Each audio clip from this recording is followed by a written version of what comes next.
जय हिंद। स्वागत है आप सभी का अपने यूट्यूब परिवार बीए सेमेस्टर वाला में। दीनदयाल उपाध्याय गोरखपुर विश्वविद्यालय और उससे संबंधित सभी कॉलेज में कल यानी 9 दिसंबर 2025 को आपका एग्जाम होने वाला है। बीए फिफ्थ सेमेस्टर में हिंदी का पेपर का नाम क्या है? साहित्य शास्त्र और हिंदी आलोचना प्रथम। कुल आपका यानी टोटल 4 पेपर होगा फिफ्थ सेमेस्टर में हिंदी का। पेपर कोड क्या है? HND 301। जो दूसरा पेपर होगा 302, फिर 303, फिर 304। जितने भी क्वेश्चन पेपर हैं पिछले 2 वर्षों का मैं आपको प्रोवाइड करा दूंगा। ये आपका अपना ही चैनल है, प्लीज़ सब्सक्राइब करके सपोर्ट जरूर करें। 6 सेमेस्टर में भी मैं आपको लोगों के लिए इसी तरीके से मेहनत करता रहूँगा। चले क्लास को स्टार्ट करते हैं।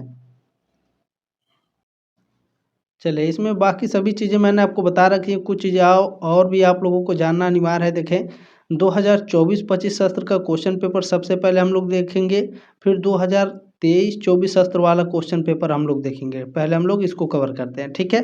HND 301 है, बीए फिफ्थ सेमेस्टर है, हिंदी है, साहित्य शास्त्र और हिंदी आलोचना प्रथम है। पिछले साल देखें, इसी वर्ष 6 जनवरी 2025 को आपका एग्जाम हुआ था। इस वर्ष दीनदयाल उपाध्याय गोरखपुर विश्वविद्यालय में आपका जो पेपर है और सेमेस्टर का थोड़ा जल्दी हो गया है, कोई बात नहीं है।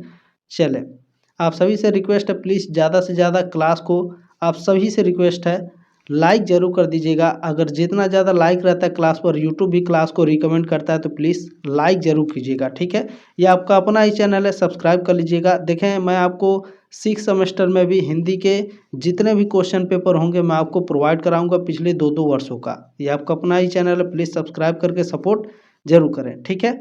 चले, आपको बीच में मैं डिस्टर्ब नहीं करूंगा, शुरुआत करते हैं क्लास की। चले, पहला क्वेश्चन क्या है? नाट्य शास्त्र को संज्ञा दी गई है। नाट्य शास्त्र को संज्ञा किसकी दी गई है? पंचम देव की संज्ञा दी गई है नाट्य शास्त्र को, ठीक है ना। ये ऑप्शन आपका राइट है क्वेश्चन नंबर पहले का। चले, दूसरा क्वेश्चन देखेंगे, जल्दी जल्दी भी देखने का प्रयास करेंगे क्योंकि कल ही एग्जाम है। भामह किस संप्रदाय के प्रवर्तक हैं? बताइए आप सभी लोग। बिल्कुल, भामह आपके अलंकार संप्रदाय के प्रवर्तक हैं, ठीक है। आचार्य भामह अलंकार संप्रदाय के प्रवर्तक हैं। सी ऑप्शन आपका राइट है। चलिए, तीसरा नंबर क्वेश्चन पढ़ने का प्रयास करिए। धर्म, अर्थ, काम और मोक्ष कलाओं में विचक्षणता, प्रीति तथा कीर्ति को किस आचार्य ने काव्य प्रयोजन माना है? आचार्य भामह ने माना है। ऑप्शन नंबर ए आपका राइट हो जाएगा। चले, 4 नंबर क्वेश्चन देखें। पूछा जा रहा है आपसे, आचार्यों ने काव्य हेतु की दृष्टि से किस तत्व को आवश्यक नहीं माना है?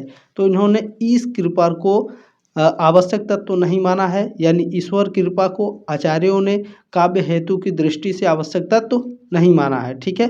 बाकी प्रतिभा, व्युत्पत्ति और अभ्यास को आचार्यों ने काव्य हेतु की दृष्टि से आवश्यक तत्व माना है, इस कृपा को नहीं मानते हैं, ठीक है ना। बी ऑप्शन आपका राइट है। चलिए, 5 नंबर क्वेश्चन देखिए। 5 नंबर क्वेश्चन पूछा गया है, भरत मुनि ने रसों की संख्या मानी है। भरत मुनि ने रसों की संख्या 8 मानी है। बी ऑप्शन आपका राइट है। चलिए, क्वेश्चन नंबर 6, निम्नलिखित में से कौन सा युग्म सही नहीं है? तो देखें, भट्ट, लोल्लट ये उत्पत्तिवाद, ठीक है। उत्पत्तिवाद, बिल्कुल उत्पत्तिवाद से संबंधित है, ये आपका बिल्कुल करेक्ट है। शंकुख ये अनुमितिवाद से संबंधित है, भी आपका राइट है। आचार्य मम्मट ये भुक्तिवाद से संबंधित या फिर मुक्तिवाद से संबंधित नहीं है, तो सी ऑप्शन आपका राइट हो जाएगा। अभिनव गुप्त ये आपके अभिव्यक्तिवाद से संबंधित है, ये भी राइट है, यानी सी ऑप्शन आपका क्या है? ये गलत युग्म है, ठीक है। सी ऑप्शन आपका करेक्ट हो जाएगा। नेक्स्ट क्वेश्चन चले देखते हैं। 7 नंबर पूछा गया कि काव्य के विशिष्ट तत्व के रूप में ध्वनि शब्द का सर्वप्रथम प्रयोग किया किसने किया था? आनंदवर्धन ने, ठीक है। काव्य के विशिष्ट तत्व के रूप में ध्वनि शब्द का सर्वप्रथम प्रयोग आनंदवर्धन ने किया। सी ऑप्शन आपका राइट हो जाएगा, ठीक है।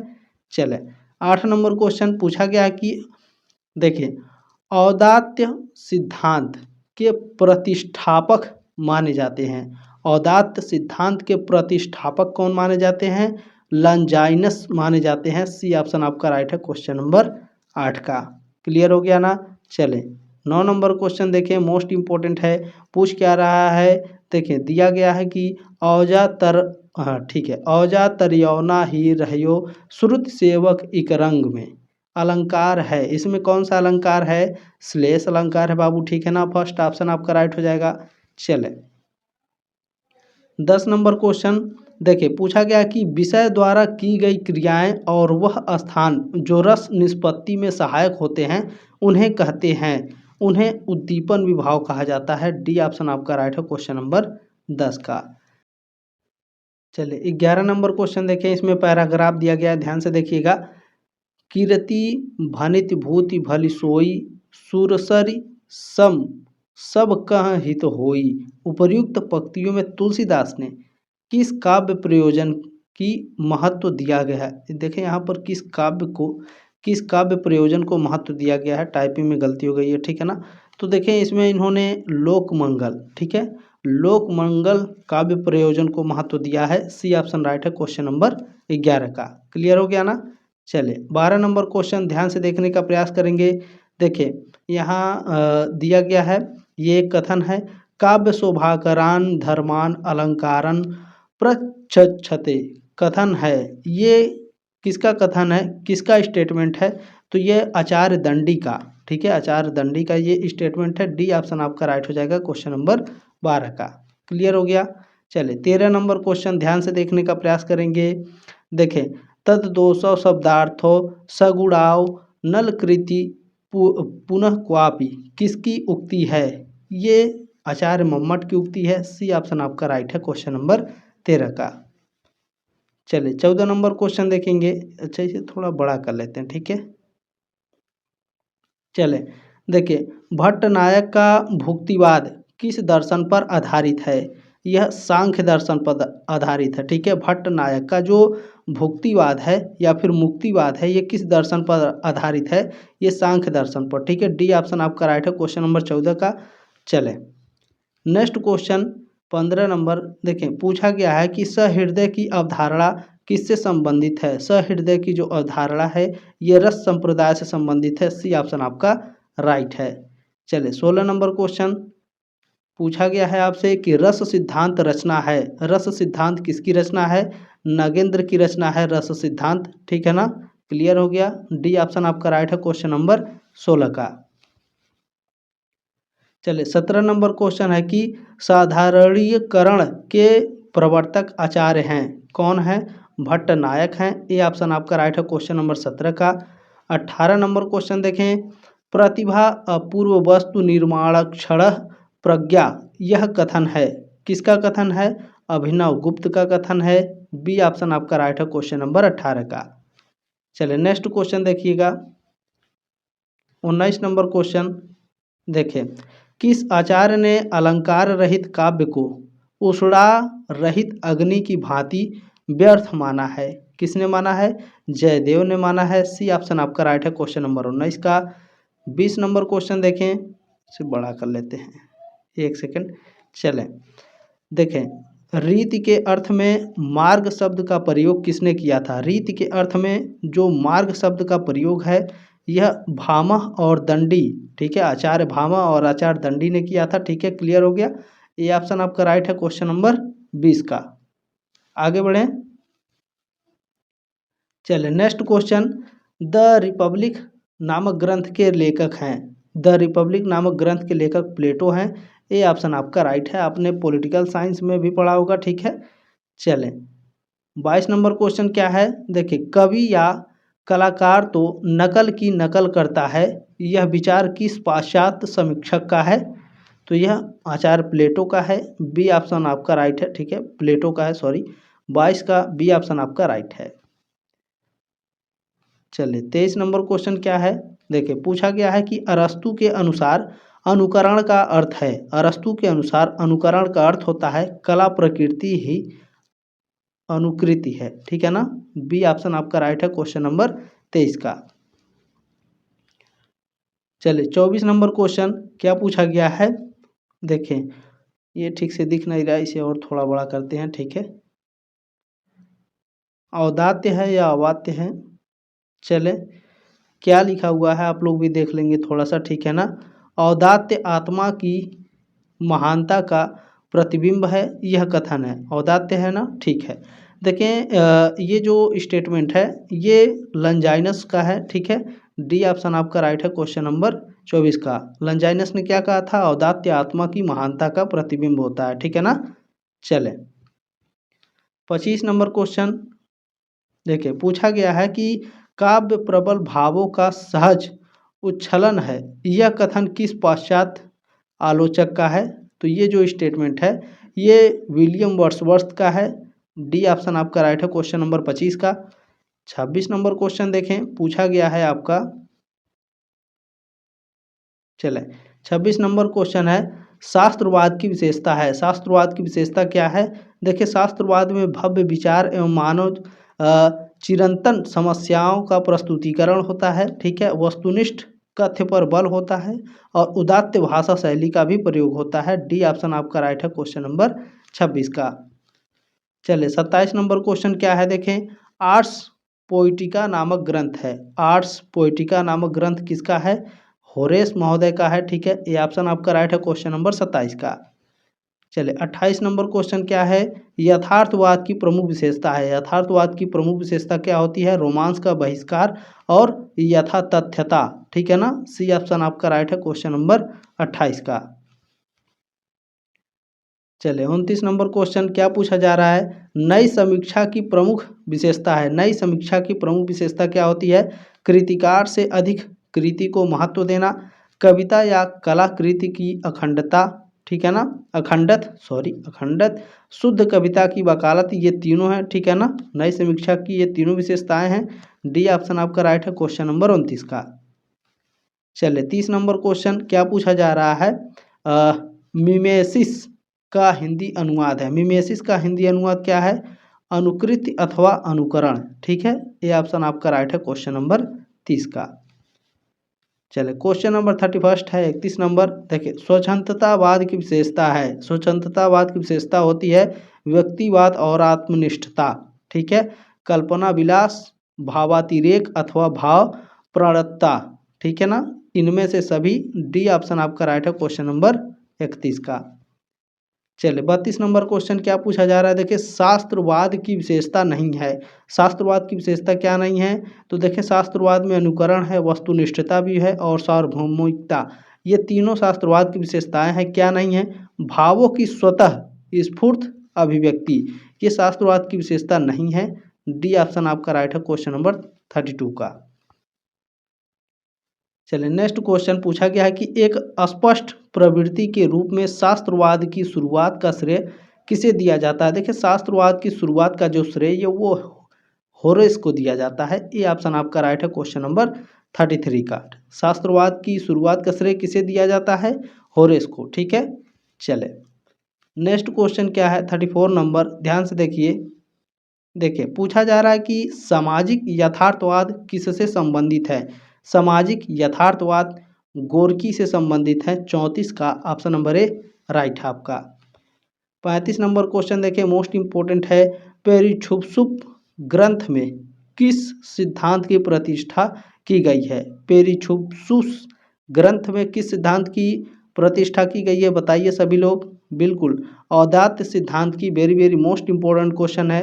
बी ऑप्शन आपका राइट है क्वेश्चन नंबर 35 का। नेक्स्ट क्वेश्चन देखें, एक क्वेश्चन 2 बार पूछ लिया गया है, ठीक है ना। आर्ट्स पोइटिका ग्रंथ के लेखक कौन हैं? तो इसको किसने लिखा है? होरेस महोदय ने। ऑप्शन नंबर ए राइट है क्वेश्चन नंबर 36 का, ठीक है। चले नेक्स्ट क्वेश्चन है, पूछा जा रहा है कि स्वच्छंदतावाद की विशेषता है। स्वच्छंदतावाद की विशेषता क्या है? तो सौंदर्य और प्रकृति प्रेम होता है, ये भी राइट है। आडंबर और कृत्रिमता विरोध भी होता है, मानवतावादी दृष्टिकोण भी होता है, ये सभी। तो डी ऑप्शन आपका राइट हो जाएगा 37 का। नेक्स्ट क्वेश्चन, नई समीक्षा के समीक्षक हैं। नई समीक्षा के समीक्षक कौन हैं? तो देखें, एलन टेट, क्लिंथ ब्रूक्स, ठीक है, क्लिंथ बुक्स और विलियम एमएप्सन, ये तीनों के तीनों कौन है? नई समीक्षा के, ठीक है, समीक्षक हैं। तो डी ऑप्शन आपका राइट हो जाएगा क्वेश्चन नंबर 38 का, ठीक है ना। आगे बढ़ें, चले 39 नंबर क्वेश्चन क्या है, देखिए मोस्ट इंपोर्टेंट क्वेश्चन है, द न्यू क्रिटिसिज्म के लेखक हैं, कौन हैं? रैनसन महोदय हैं, ठीक है ना। बी ऑप्शन आपका राइट है। अच्छा, कह क्या रहा है, द न्यू क्रिटिसिज्म लेख संबंधित है किससे? रैनसन से संबंधित है। बी ऑप्शन आपका राइट है क्वेश्चन नंबर 39 का।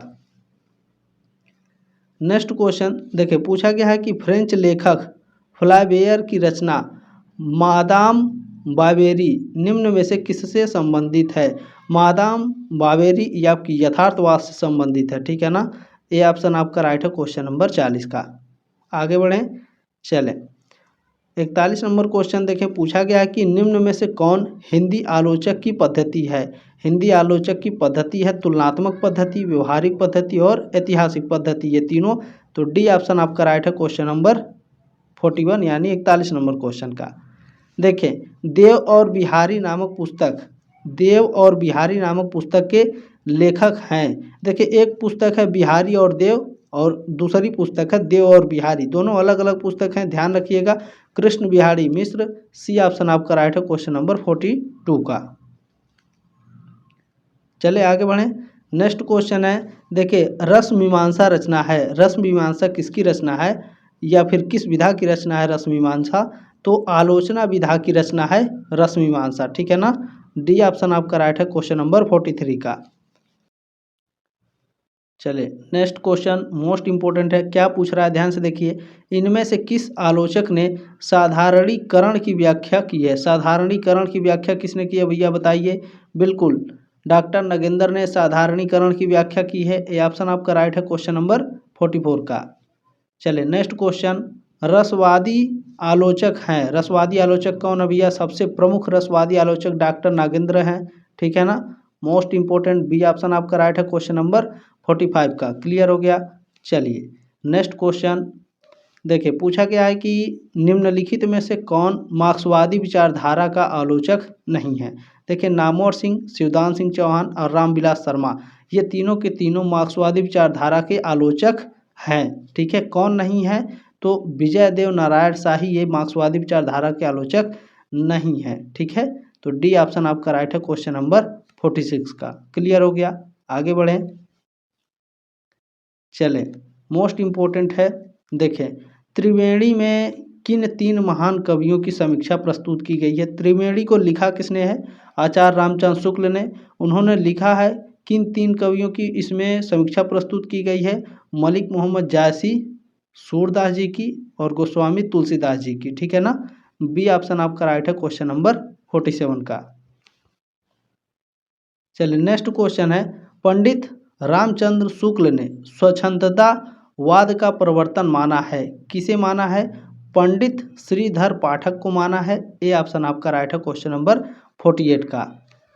आगे बढ़ें, चले 49 नंबर क्वेश्चन है मोस्ट इम्पोर्टेंट, लोक हृदय में हृदय के लीन होने की दशा का नाम रस दशा है, यह कथन है, ये स्टेटमेंट किसने दिया था? आचार्य रामचंद्र शुक्ल ने। इन्होंने कहा था कि लोक हृदय में हृदय के लीन होने की दशा का नाम क्या है? रस दशा, ठीक है। डी ऑप्शन आपका राइट है। चलिए नेक्स्ट क्वेश्चन देखिए, पूछा गया है कि बिहारी और देव पुस्तक के लेखक हैं। देखिए देव और बिहारी पुस्तक के लेखक अलग हैं और बिहारी ठीक है, देव और बिहारी पुस्तक के लेखक अलग हैं, ध्यान रखिएगा इस चीज़ को, ठीक है ना। बिहारी और देव पुस्तक के लेखक कौन है? लाला भगवान दीन। सी ऑप्शन राइट है क्वेश्चन नंबर 50 का। एक बार फिर से दोनों क्वेश्चन को देख लीजिएगा, भूलना नहीं है। चलिए अब 2023 और 2024 शास्त्र वाला क्वेश्चन पेपर हम लोग कवर करते हैं। चलें इसमें देखें, अब ये 2023-24 शास्त्र का क्वेश्चन पेपर स्टार्ट हो गया है। पेपर कोड देख लेंगे, आपका सेमेस्टर पेपर का नाम हो गया, ये आपका सब्जेक्ट हो गया हिंदी, ठीक है ना। सभी आप लोग देख लिए। स्टार्ट करते हैं, पहला क्वेश्चन इसमें देखते हैं क्या पूछा गया है। देखिए पहला क्वेश्चन है, रमणीयार्थ प्रतिपादिका शब्द काव्यम कहा है, ये स्टेटमेंट किसका है? पंडित राज जगन्नाथ का है, ठीक है ना। सी ऑप्शन आपका राइट है क्वेश्चन नंबर पहले का। क्लियर हो गया। आगे बढ़ें, देखें इसमें रमणीयार्थ, ठीक है, रमणीयार्थ प्रतिपादिका शब्द काव्यम, इसका मतलब क्या हुआ? रमणीय अर्थ का प्रतिपादन करने वाले शब्द ही काव्य हैं। रमणीय का अर्थ वही पूर्ववर्ती रसात्मकता है जहाँ मतलब यहाँ जगन्नाथ की मौलिक स्थापना यह है कि काव्य तत्व शब्द में निहित होता है, न कि संपूर्ण वाक्य में, ठीक है। इसमें थोड़ा सा एक्सप्लेन करके भी बताया गया है, तो थोड़ा सा ध्यान से देखने का प्रयास करेंगे। रीति, यहाँ देखिए मम प्रदाय नहीं है, संप्रदाय होना चाहिए था, ठीक है ना। टाइपिंग में गलती हो गई होगी, कोई बात नहीं है। रीति संप्रदाय के प्रवर्तक हैं, रीति संप्रदाय के प्रवर्तक आचार्य वामन हैं। बी ऑप्शन आपका राइट है क्वेश्चन नंबर दूसरे का। चलिए तीसरा नंबर क्वेश्चन है, काव्य शास्त्र का प्राचीनतम ग्रंथ है, काव्य शास्त्र का प्राचीनतम ग्रंथ है नाट्य शास्त्र। बी ऑप्शन आपका राइट है क्वेश्चन नंबर तीसरे का। ठीक है ना, देख लेंगे आप लोग यहाँ पर की पॉइंट भी। काव्य शास्त्र का प्राचीनतम ग्रंथ नाट्य शास्त्र है और इसके रचयिता कौन है? भरत मुनि। पूछता है आपके एग्जाम में, नाट्य शास्त्र के लेखक कौन है? भरत मुनि है। भरत मुनि को काव्य शास्त्र का प्रथम आचार्य माना जाता है। उनका समय लगभग 400 ईसा पूर्व से 100 ईसा पूर्व के मध्य माना जाता है। नाट्य शास्त्र में दृश्य काव्यात्मकता का वर्णन अत्यधिक है, इसलिए इसे भी काव्य शास्त्र के रूप में ही माना जाता है। ठीक है, अच्छा, काव्य शास्त्र से जुड़ी कुछ और बातें हैं। संस्कृत के काव्य शास्त्र का अंत पंडित राज जगन्नाथ के ग्रंथ रस गंगाधर से माना जाता है। पूछता आपके एग्जाम में कि रस गंगाधर जो ग्रंथ है इसके लेखक कौन है? पंडित राज जगन्नाथ। ठीक है, भरत मुनि के बाद काव्य शास्त्र पर काव्य अलंकार नामक ग्रंथ लिखने वाले कई आचार्य पहले आचार्य आपके आचार्य भामा थे। ठीक है ना, ध्यान रखिएगा, ये सारे के सारे मोस्ट इंपॉर्टेंट की पॉइंट हैं आपके एग्जाम में। ये की पॉइंट से भी क्वेश्चन आपके एग्जाम में आते ही आते हैं, ध्यान रखिएगा। देखिए, ध्वनि सिद्धांत के प्रवर्तक आचार्य, ध्वनि सिद्धांत के प्रवर्तक आचार्य कौन है भैया? आनंदवर्धन ध्वनि सिद्धांत के प्रवर्तक आचार्य हैं। सी ऑप्शन आपका राइट है क्वेश्चन नंबर 4 का। क्लियर हो गया ना। चले 5 नंबर क्वेश्चन देखें, मोस्ट इंपॉर्टेंट है। क्या पूछा गया है? वक्रोक्त जीवितम किसकी रचना है? यह कुंतक की रचना है, वक्रोक्त जीवितम। ठीक है, बी ऑप्शन राइट है क्वेश्चन नंबर 5 का। चले ध्यान से देख लेंगे यहाँ पर। ठीक है, की पॉइंट, वक्रोक्त जीवितम कुंतक द्वारा रचित संस्कृत ग्रंथ है। यह कृति अधूरी ही उपलब्ध है। कुंतक वक्रोक्त को काव्य का जीवित यानी जीवन प्राण आत्मा मानते हैं। नेक्स्ट क्वेश्चन देखिएगा, पूछा गया है कि विद्वानों के अनुसार काव्य हेतु के लिए अनिवार्य नहीं है। क्या अनिवार्य नहीं है? ईश्वर कृपा अनिवार्य नहीं है। ठीक है, उस वाले क्वेश्चन पेपर में भी मैंने बताया 2024-25 वाले में। ठीक है ना, चले नेक्स्ट क्वेश्चन देखें। अच्छा, इसमें थोड़ा सा जो की पॉइंट है उसको देख लीजिए। काव्य हेतु के बारे में 2 मत हैं। पहला क्या है? एक मत के मुताबिक प्रतिभा, व्युत्पत्ति और अभ्यास मिलकर काव्य के कारण हैं और इस मत में रुद्रट और मम्मट प्रमुख हैं। दूसरा मत कौन सा है? तो दूसरे मत के मुताबिक काव्य का कारण सिर्फ प्रतिभा है और व्युत्पत्ति और अभ्यास उसके सहायक तत्व हैं। इस मत में राजशेखर और जगन्नाथ प्रमुख हैं। ध्यान रखिएगा, ये सारे की पॉइंट आपको याद रखना है। जगन्नाथ ने काव्य का कारण सिर्फ प्रतिभा माना है, इस वजह से उन्हें केवल प्रतिभावादी भी कहा जाता है। ठीक है ना, चलिए 7 नंबर क्वेश्चन मोस्ट इंपॉर्टेंट है। काव्यादर्श ग्रंथ के रचयिता हैं। काव्यादर्श ग्रंथ को किसने लिखा है भैया? आचार्य दंडी ने काव्यादर्श ग्रंथ को लिखा है। ये ऑप्शन आपका राइट है क्वेश्चन नंबर 7 का। चलिए 8 नंबर क्वेश्चन, अलंकार मत के पोषक हैं। अलंकार मत के पोषक कौन है भैया? उद्भट, जयदेव, दंडी, अप्यदीक्षित, रुद्रट। ठीक है, प्रतिहारेंदुराज, ये सभी के सभी कौन है? अलंकार मत के पोषक हैं। डी ऑप्शन राइट है क्वेश्चन नंबर 8 का। इसका पीडीएफ मैं टेलीग्राम ग्रुप में सेंड कर दूंगा, जा करके आप लोग ये वाला जो ये सारे आपके नोट्स जरूर देख लीजिएगा। ठीक है, चलिए 9 नंबर क्वेश्चन है, काव्यालंकार ग्रंथ है। काव्यालंकार किसका ग्रंथ है भैया? रुद्रट, दंडी, उद्भट या फिर मम्मट का? काव्यालंकार किसका ग्रंथ है बताइए? बिल्कुल आचार्य रुद्रट का काव्यालंकार ग्रंथ है। तो ए ऑप्शन आपका राइट है क्वेश्चन नंबर 9 का। देख लेंगे थोड़ा सा यहाँ पर आप लोग। ठीक है, देखिए काव्यालंकार नामक के 2 प्रमुख ग्रंथ है। काव्यालंकार नाम के 2 प्रसिद्ध ग्रंथ है। कौन कौन से? तो भामा द्वारा रचित काव्यालंकार और रुद्रट द्वारा रचित काव्यालंकार। ठीक है ना, दोनों को अच्छे से याद रखना है ये सारी चीज़ें। देखिए, आचार्य भामा के काव्यालंकार ग्रंथ के बारे में जो जानकारी मिलती है, इसमें यह ग्रंथ 6 परिच्छेदों में बटा है। इसमें 398 श्लोक हैं। इसमें काव्य, शरीर, अलंकार, दोष, न्याय और शब्द शुद्धि जैसे विषयों पर चर्चा की गई है। ठीक है, अच्छा, भामा संस्कृत काव्यशास्त्र में अलंकार स्कूल के शुरुआती प्रतिपादक माने जाते हैं। मोस्ट इंपॉर्टेंट है। ठीक है, भामह ने पहली बार शब्दालंकार और अर्थालंकार के सापेक्षा शक्ति का उल्लेख किया। भामह ने भरत की 10 गुणों की योजना से सहमति नहीं जताई और उन्होंने माधुर्य, ओज और प्रसाद जैसे 3 गुणों का उल्लेख किया। ठीक है, चले। भामह के काव्यालंकार ग्रंथ पर 9वीं शताब्दी में उद्भट आचार्य ने, ठीक है, उद्भट आचार्य ने, ठीक है, यहाँ पर, ठीक है, इसे नीचे करते हैं। उद्भट आचार्य ने भामह विवरण नाम की टीका भी लिखी थी। मोस्ट इंपॉर्टेंट है ये सारे के सारे। देखें, आचार्य रुद्रट के काव्यालंकार ग्रंथ के बारे में कुछ जानकारियां हैं। यह ग्रंथ 16 अध्याय में बटा है। इसमें 714 आर्य छंद हैं। रुद्रट अलंकार संप्रदाय के प्रमुख आचार्य थे। ठीक है ना। चले 10वां नंबर क्वेश्चन देखिए, मोस्ट इंपॉर्टेंट है। पूछा गया है आपसे कि रीति सिद्धांत के प्रतिपादक आचार्य हैं। रीति सिद्धांत, इसके प्रतिपादक आचार्य कौन है? आचार्य वामन है। ठीक है, ये ऑप्शन आपका राइट हो जाएगा।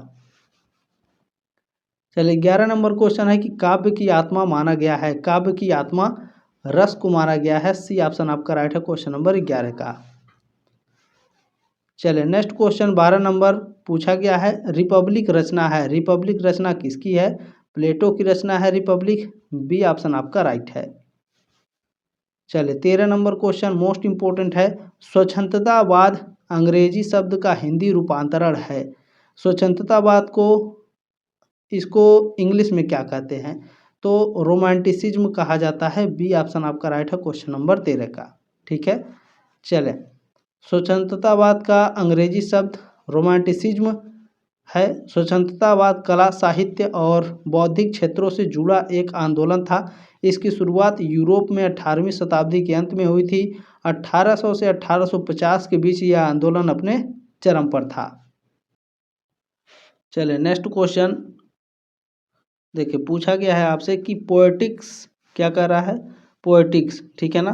पोएटिक्स के लेखक हैं। पोएटिक्स के लेखक कौन हैं? अरस्तु महोदय हैं पोएटिक्स के लेखक। डी ऑप्शन आपका करेक्ट है।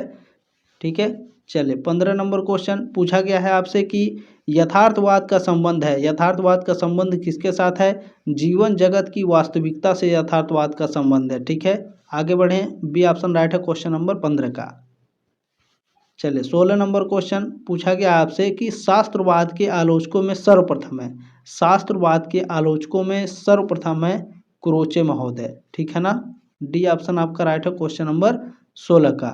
आगे बढ़ें। चलें 17 नंबर क्वेश्चन देखें, मोस्ट इंपॉर्टेंट है। बिहारी और सादी का तुलना, इसे थोड़ा छोटा कर लेता हूँ मैं। ठीक है, अभी ये एडिटिंग में दिक्कत होती है। देखिए, बिहारी और सादी का तुलनात्मक मूल्यांकन किया। किसने किया है बताइए? पदम सिंह शर्मा ने किया है बिहारी और सादी का तुलनात्मक मूल्यांकन। तो ऑप्शन नंबर ए राइट है क्वेश्चन नंबर 17 का। ठीक है ना। चलिए ये सारे जो की पॉइंट है आप लोग पढ़ लीजिएगा। जो इम्पोर्टेंट नहीं है उतना मैं उसको नहीं बता रहा हूँ। ठीक है, आचार्य रामचंद्र शुक्ल का संबंध है। आचार्य रामचंद्र शुक्ल का जो संबंध है वो सैद्धांतिक आलोचना से है और व्यवहारिक आलोचना से भी है। ठीक है ना, दोनों से है। तो सी ऑप्शन आपका राइट है क्वेश्चन नंबर 18 का। आगे बढ़ें। चलिए 19 नंबर क्वेश्चन है, रस मीमांसा है। रस मीमांसा क्या है बताइए? रस मीमांसा सैद्धांतिक समीक्षा ग्रंथ है। ऑप्शन नंबर ए राइट है क्वेश्चन नंबर 19 का। कैसे है चलिए आपको थोड़ा सा बता देते हैं, ये इंपॉर्टेंट है। देखें, रस मीमांसा आचार्य रामचंद्र शुक्ल द्वारा लिखी गई एक आलोचनात्मक रचना है। यह हिंदी साहित्य की सैद्धांतिक समीक्षा पर लिखी गई पहली और एकमात्र रचना है। इसका प्रकाशन साल 1949 में हुआ था। इस रचना में 5 अध्याय हैं जो काव्य विभाव, ठीक है, काव्य विभाव, भाव, रस और शब्द शक्ति इन 5 भागों में बटे हुए हैं। ठीक है ना। चलें अब ठीक से दिखा। चलें, मीमांसा का मतलब क्या है? देखें, मीमांसा का मतलब है कि किसी विषय पर गहराई से विचार विमर्श करना। मीमांसा दर्शन हिंदू धर्म के 6 दर्शनों में से एक है। इसके प्रणेता कौन है? जैमिनी है। पूछता है तो याद रखिएगा, मीमांसा दर्शन के प्रणेता कौन है? जैमिनी। मीमांसा को पूर्व मीमांसा भी कहा जाता है। इसमें धर्म पर विचार किया जाता है। वहीं वेदांत को उत्तर मीमांसा कहा जाता है। आपके एग्जाम में पूछता है, ठीक है, उत्तर मीमांसा किसे कहा जाता है? वेदांत को भी कहा जाता है। इसमें ब्रह्म पर विचार किया जाता है उत्तर मीमांसा को शारीरिक मीमांसा और वेदांत दर्शन भी कहा जाता है। क्लियर हो गया। चलें 20 नंबर क्वेश्चन देखें। पूछा गया है कि हिंदी साहित्य 20वीं शताब्दी के लेखक हैं। हिंदी साहित्य 20वीं शताब्दी के लेखक नंद दुलारे वाजपेयी हैं। सी ऑप्शन आपका राइट है। नेक्स्ट क्वेश्चन देखें। अच्छा इसमें देखें, ठीक है, ध्यान से देख लीजिएगा। हिंदी साहित्य 20वीं शताब्दी आलोचक ग्रंथ के लेखक नंद दुलारे वाजपेयी हैं। वे एक साहित्यकार, पत्रकार, संपादक, आलोचक और प्रशासक थे। छायावादी कविता के शीर्षक आलोचक के रूप में उन्हें जाना जाता है।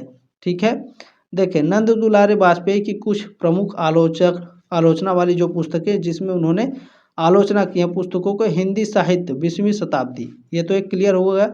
जयशंकर प्रसाद, प्रेमचंद साहित्यिक विवेचन, आधुनिक साहित्य, नया साहित्य, नए प्रश्न, ये सभी इनके आलोचनात्मक ग्रंथ हैं। ठीक है, 21 नंबर क्वेश्चन देखें। आलोचना है, आलोचना क्या है? तो मूल्यांकन की कला है, आलोच्य कृति की व्याख्या है, कृति के व्यक्तिक प्रभावों का प्रस्तुतिकरण है। इसमें डी ऑप्शन आपका राइट हो जाएगा, तीनों आपके सही हैं। 22 नंबर क्वेश्चन पूछा गया है कि मार्क्सवादी समीक्षक हैं। कौन मार्क्सवादी समीक्षक है भैया? डॉक्टर रामविलास शर्मा आपके मार्क्सवादी समीक्षक हैं। ठीक है, डी ऑप्शन राइट है क्वेश्चन नंबर 22 का। आगे बढ़ें, चले 23 नंबर क्वेश्चन पूछा गया है कि प्रेमचंद्र और उनका युग के लेखक हैं। प्रेमचंद्र और उनका युग, इसके लेखक कौन है? रामविलास शर्मा है। ठीक है, बी ऑप्शन राइट है क्वेश्चन नंबर 23 का। चले 24 नंबर क्वेश्चन पूछा गया है कि आनंद कादम्बनी के संपादक हैं। मोस्ट इंपॉर्टेंट क्वेश्चन है। प्रेम ठीक है, चौधरी प्रेमघन, ठीक है ना। चले इसमें आपका बी ऑप्शन करेक्ट है क्वेश्चन नंबर 24 का।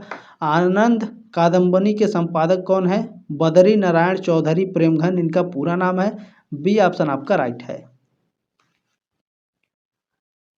देखिए आनंद कादम्बनी पत्रिका के संपादक बद्री नारायण चौधरी प्रेमघन थे। यह पत्रिका भारतेंदु युग की साहित्यिक पत्रिका थी। इसका प्रकाशन साल 1881 में मिर्जापुर से शुरू हुआ था। ठीक है, ए टू जेड मैंने बता दिया। अगर इसमें से कुछ अलग पूछेगा तो भी आप लोग आसानी से उसको कर सकते हैं। देखिए पूछा गया कि रसात्मक शब्दार्थ ही, ठीक है, रसात्मक शब्दार्थ ही काव्य है और उसकी छंदोमयी विशिष्ट विधा आधुनिक अर्थ में कविता है। परिभाषित किया है, किसने परिभाषित किया है? डॉक्टर नगेंद्र ने। डी ऑप्शन आपका राइट है। चले नेक्स्ट क्वेश्चन देखें। पूछा जा रहा है आपसे कि ध्वनि संप्रदाय की प्रतिष्ठा किसने की? वेरी वेरी मोस्ट इंपॉर्टेंट है। ध्वनि संप्रदाय की प्रतिष्ठा किसने की थी भैया? आनंदवर्धन जी ने। बिल्कुल सी ऑप्शन आपका राइट है क्वेश्चन नंबर 26 का। 27 नंबर क्वेश्चन है कि मात्र कीर्ति एवं प्रीति को, ठीक है, मात्र कीर्ति एवं प्रीति को ही काव्य का प्रयोजन स्वीकार किया है। किसने स्वीकार किया है? आचार्य वामन ने। सी ऑप्शन राइट है क्वेश्चन नंबर 27 का। क्यों किया है? चले आपको ध्यान से पढ़ाते हैं, ध्यान से देखने का प्रयास करिएगा। देखिए वामन ने काव्य के दो प्रयोजन माने हैं, एक प्रीति और दूसरा कीर्ति। वामन के मुताबिक काव्य के दो प्रयोजन हैं, दृष्टि और अदृष्ट। ठीक है, दृष्ट प्रयोजन का संबंध प्रीति से है तो अदृष्ट का संबंध कीर्ति से। प्रीति से लौकिक फल मिलता है जबकि कीर्ति से अलौकिक फल मिलता है। क्लियर हो गया? आपका डाउट भी क्लियर हो गया। चले 28 नंबर क्वेश्चन है कि काव्य प्रयोजन का अभिप्राय है। काव्य प्रयोजन का अभिप्राय किससे है? काव्य के उद्देश्य से है। ठीक है, ये ऑप्शन आपका राइट है क्वेश्चन नंबर 28 का।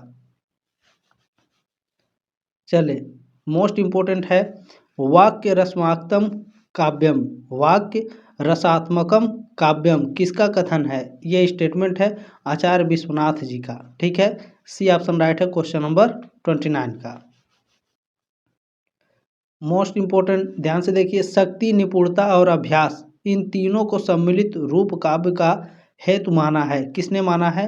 आचार्य मम्मट ने माना है। ठीक है, आचार्य मम्मट ने शक्ति, निपुणता और अभ्यास इन तीनों को सम्मिलित करके काव्य हेतु माना है। ठीक है, डी ऑप्शन आपका राइट है।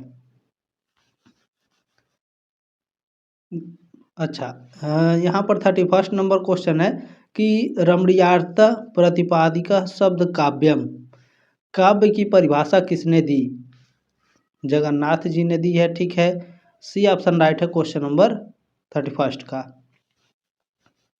पंडित राज जगन्नाथ, ठीक है। देखिए, आचार्य भामह ने काव्य हेतु माना है प्रतिभा को, व्युत्पत्ति को, अभ्यास को, या फिर तीनों को माना है, बताइए।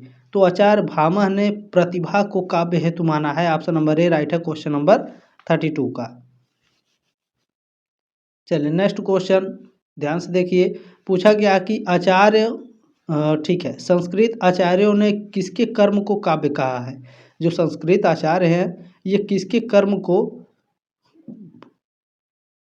बिल्कुल, हाँ हाँ, चले, हाँ ठीक है, सी ऑप्शन आपका राइट है क्वेश्चन नंबर 33 का, ठीक है ना। संस्कृत आचार्यों ने किसके कर्म को काव्य कहा है, कवि के कर्मों को काव्य कहा है, ठीक है। थोड़ा सा ध्यान से इसमें देख लेंगे,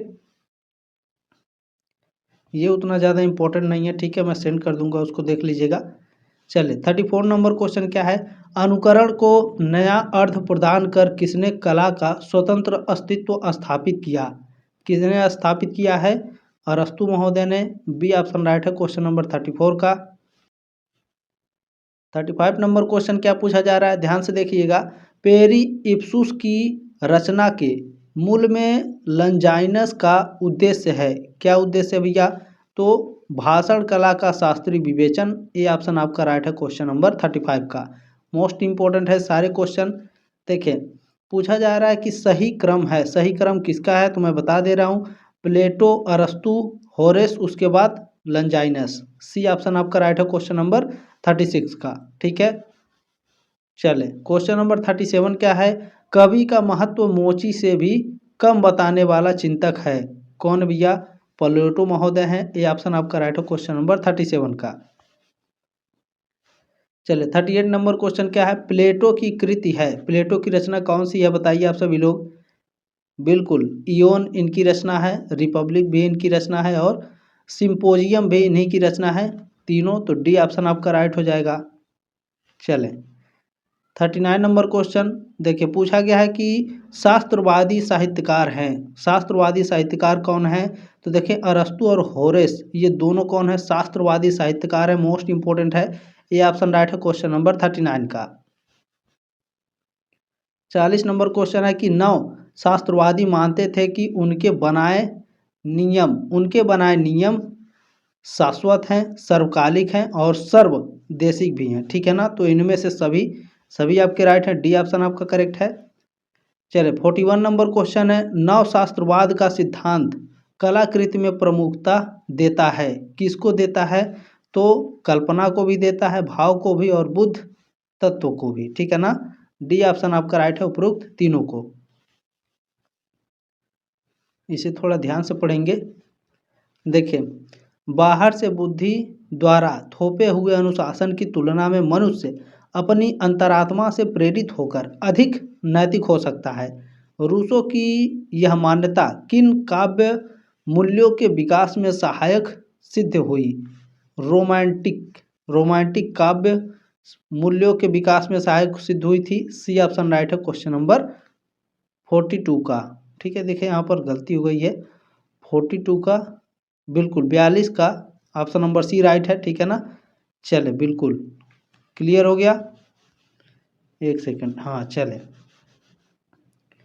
नेक्स्ट क्वेश्चन है, देखिए स्वच्छंदतावादी कवि हैं, स्वच्छंदतावादी कवि कौन है, बताइए सभी लोग। बिल्कुल, वर्ड्सवर्थ, कॉलरिज, किट्स, शैली महोदय और बायरन, ये कौन है, ये सभी के सभी आपके स्वच्छंदतावादी कवि हैं, डी ऑप्शन आपका राइट है। मोस्ट इंपॉर्टेंट ये क्वेश्चन है, देखिए लिरिकल बैलेंस के रचनाकार हैं, लिरिकल बैलेंस के रचनाकार हैं विलियम वर्ड्सवर्थ, ये ऑप्शन आपका राइट है क्वेश्चन नंबर 44 का। नेक्स्ट क्वेश्चन देखेंगे, बिल्कुल यहाँ की पॉइंट देख लीजिए, लिरिकल बैलेंस के रचनाकार विलियम वर्ड्सवर्थ और सैमुअल टेलर कॉलरिज हैं। यह कविताओं का एक संग्रह है जो साल 1798 में प्रकाशित हुआ था। इसे अंग्रेजी रोमांटिक आंदोलन की शुरुआत माना जाता है। देखें, विलियम वर्ड्सवर्थ और सैमुअल टेलर कॉलरिज दोनों ऑप्शन में है, तो विलियम वर्ड्सवर्थ ही हम ऑप्शन में लगाएंगे ओएमआर शीट पर गोला। यदि विलियम वर्ड्सवर्थ नहीं है, कॉलरिज देता है, तब हम कॉलरिज पर गोला लगाएंगे, ध्यान रखिएगा। नेक्स्ट क्वेश्चन है, यथार्थवाद का आरंभ किसके विरोध में माना जाता है? यथार्थवाद का जो आरंभ है यह स्वतंत्रतावाद के विरोध में माना जाता है। डी ऑप्शन आपका राइट है क्वेश्चन नंबर 45 का। चलिए 46 नंबर क्वेश्चन देखिए, मादाम बावेरी के रचनाकार हैं, इसके रचनाकार कौन है भैया? तो फ्लावेयर हैं, ठीक है। ये ऑप्शन राइट है क्वेश्चन नंबर 46 का। ये भी क्वेश्चन आपको मैंने बताया। चले देखिए, मादाम बावेरी के रचनाकार फ्रांसीसी लेखक गुस्ताव फ्लाबर्ट हैं। यह उपन्यास साल 1857 में प्रकाशित हुआ था। नेक्स्ट क्वेश्चन है, यथार्थवादी कला को विकसित किया, किसने विकसित किया है? तो टॉलस्टॉय ने, गोर्की महोदय ने और गोगोल ने, इन तीनों ने यथार्थवादी कला को विकसित किया है। डी ऑप्शन आपका राइट है। चलिए सुमेलित कीजिए, यहाँ पर लिखा है सुमेलित कीजिए, ठीक है। टी.एस. इलियट का कौन है? सी सेक्रेड वुड, ठीक है। क्लियर हो गया? हाँ बिल्कुल। अच्छा, इसमें देखें मिडलटन मरे, ठीक है। इनका कौन सा रचना है बताइए आप सभी लोग? बिल्कुल, इनका रचना है the problem of the style, ठीक है। आइए रिचर्ड्स, इनकी रचना कौन सी है? इनकी रचना है, ध्यान से देख लेंगे, ठीक है, प्रिंसिपल्स लिखा हुआ है, प्रिंसिपल ऑफ लिटरेरी क्रिटिक, ठीक है। उसके बाद ये बचा जॉन क्रो रेंसन, इनकी रचना नई आलोचना। अभी आप लोगों ने पढ़ा है 2024 वाले पेपर में भी, ठीक है ना। तो ऑप्शन नंबर ए इसमें आपका बिल्कुल करेक्ट है, ठीक है। ये ऑप्शन आपका राइट है क्वेश्चन नंबर 48 का। चलिए आगे बढ़ते हैं। 49 नंबर क्वेश्चन देखें, आधुनिक हिंदी आलोचक का आरंभ मान्य है। आधुनिक हिंदी आलोचक का आरंभ किस युग से माना जाता है? भारतेंदु युग से माना जाता है, बिल्कुल करेक्ट आंसर है आपका, ठीक है ना। ये ऑप्शन आपका राइट है। आपने जो प्यार और सपोर्ट दिया है, आप सभी का तहे दिल से धन्यवाद। इसी तरीके से अपना प्यार और सपोर्ट बनाए रखिएगा। 6 सेमेस्टर में भी मैं आप लोगों के लिए क्वेश्चन पेपर प्रोवाइड कर दूंगा। चिंता करने की कोई आवश्यकता नहीं है, BA सेमेस्टर वाला आपके साथ है, ठीक है। देखिए लास्ट क्वेश्चन है, किस रचना की समीक्षा से आधुनिक समीक्षा का सूत्रपात हुआ? तो संयोगिता स्वयंवर से, ठीक है। संयोगिता स्वयंवर एक रचना है जिससे आधुनिक समीक्षा का सूत्रपात हुआ। ऑप्शन नंबर ए राइट है क्वेश्चन नंबर 50 का। बाकी क्लास कैसी लगी कमेंट के माध्यम से अपनी राय कमेंट बॉक्स में जरूर रखिएगा। जल्द मिलेंगे आपके नेक्स्ट क्लास में, तब तक के लिए जय हिंद, वंदे मातरम।